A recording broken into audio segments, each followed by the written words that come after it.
Have you ever wondered how your mind works? Well, first of all, what does your mind actually do?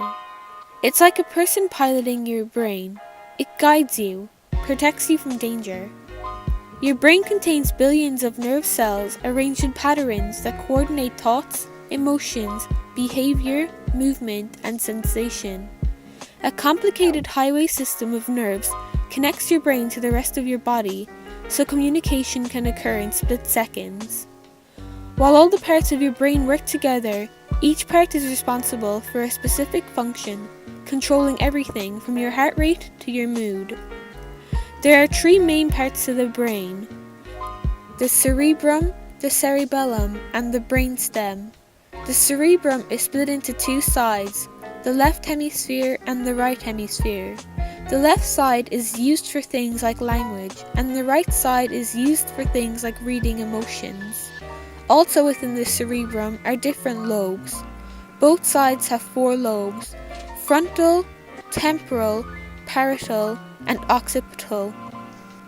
The frontal lobe is used for many things, some of which are personality, emotions, behavior, speaking, writing, and body movement. The temporal lobe controls our understanding of languages, memory, hearing, and organization. And lastly, the parietal lobe senses pain, touch, and temperature and interprets signals from our 5 senses.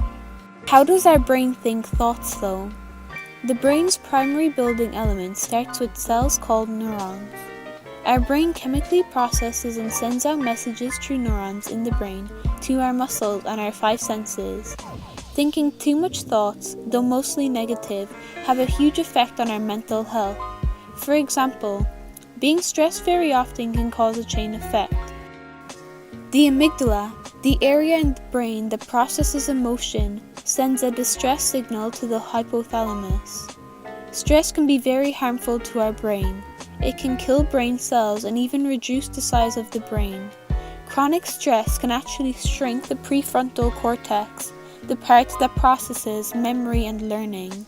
The brain is like a command center, talking to the rest of the body through the nervous system so that the person can react in fight, flight, or freeze situations. This response is responsible for the outward physical reactions that are often associated with stress, like increased heartbeat, heightened senses, shallow breath, and an adrenaline rush. The hormone that restores your energy lost in this response is called cortisol.